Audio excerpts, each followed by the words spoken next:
ಕೇರಳ ವಿಧಾನಸಭಾ ಚುನಾವಣೆಯಲ್ಲಿ ಅಲ್ಲಿನ ಬಿಜೆಪಿ ಕರಾವಳಿ ಮಾಡೆಲ್ ಅನ್ನು ಪ್ರಯೋಗಿಸ್ತಾ ಇದೆ. ಕೇರಳ ವಿಧಾನಸಭೆಯ 2 ಕ್ಷೇತ್ರಗಳು ಕರಾವಳಿ ಮಾಡೆಲ್ ಅನ್ನು ಫಾಲೋ ಮಾಡ್ತಾ ಇರೋದು ಬಿಜೆಪಿ. ಯಾವುದು ಆ 2 ಕ್ಷೇತ್ರಗಳು ಅಂತಂದ್ರೆ, ಒಂದು ಮಂಜೇಶ್ವರ, ಪಕ್ಕದ ಕಾಸರಗೋಡು. ಈ 2 ಕ್ಷೇತ್ರಗಳನ್ನು ಗೆಲ್ಲಬೇಕು ಅಂತ ಕರಾವಳಿಯ ನಾಯಕರು, ದಕ್ಷಿಣ ಕನ್ನಡ ಮತ್ತು ಉಡುಪಿಯ ನಾಯಕರು, ಬಿಜೆಪಿ ಶಾಸಕರು ಅಲ್ಲಿ ಕೆಲಸ ಮಾಡ್ತಾ ಇದ್ದಾರೆ. ಗಡಿಭಾಗದ ಮಂಜೇಶ್ವರ ಮತ್ತು ಕಾಸರಗೋಡು ಗೆಲ್ಲೋದಕ್ಕೆ.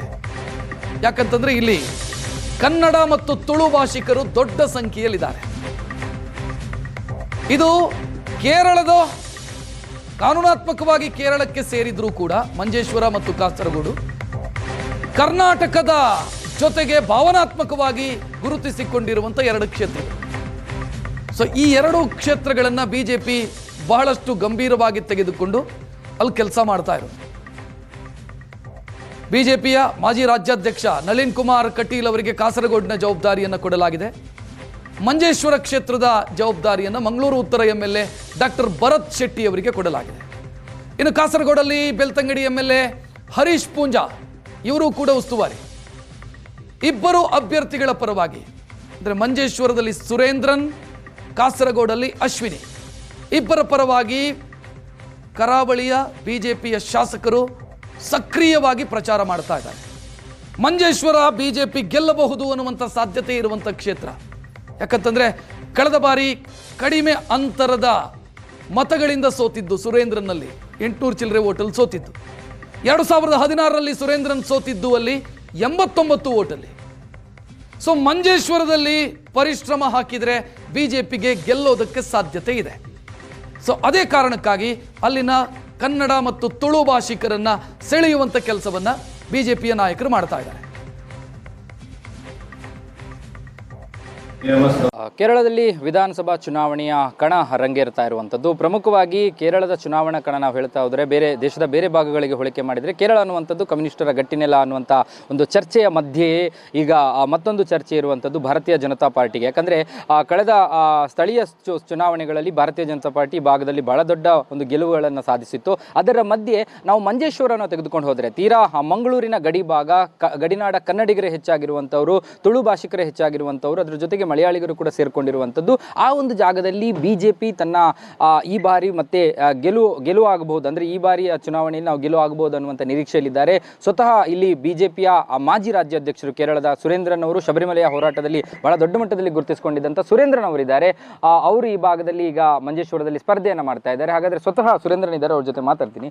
ಸರ್, ಈಗ ಈ ಒಂದು ಭಾಗದಲ್ಲಿ ನೀವು ಚುನಾವಣೆಗೆ ಸ್ಪರ್ಧೆ ಮಾಡ್ತಾ ಇದ್ದಾರೆ. ಕಳೆದ ಬಾರಿ ಕೂಡ ಕಳೆದ ಚುನಾವಣೆಗಳಲ್ಲಿ ಕೂಡ ಸ್ಪರ್ಧೆ ಮಾಡಿದರೆ ಸ್ವಲ್ಪ ಅಂತರದಲ್ಲಿ ನಿಮ್ಮ ಸೋಲಾಗಿತ್ತು.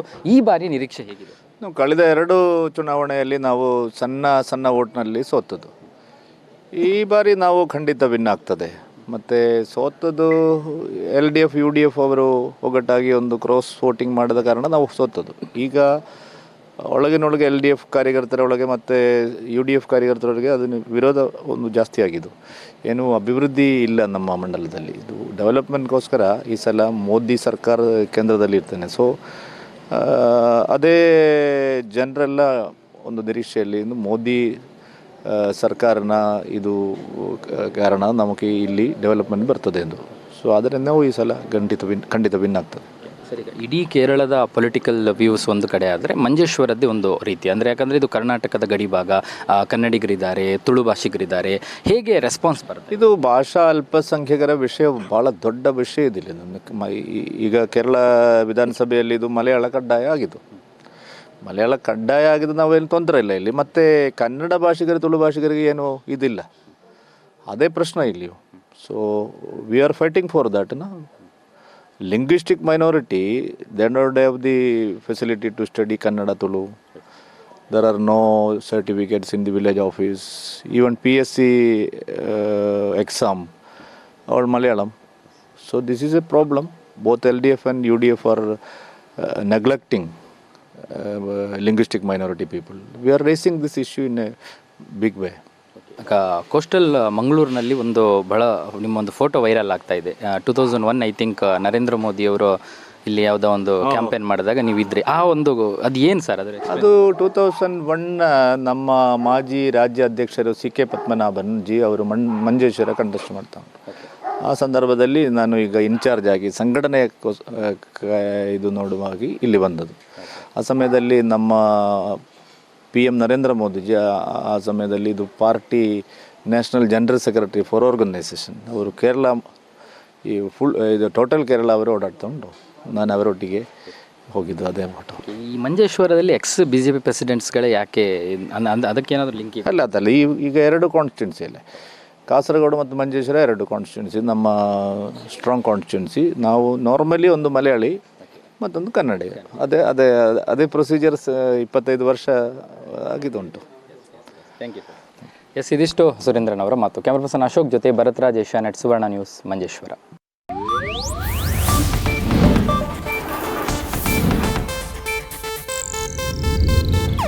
ಇದು ಏಷ್ಯಾನೆಟ್ ನ್ಯೂಸ್ ನೆಟ್ವರ್ಕ್ ಪ್ರಸ್ತುತಿ.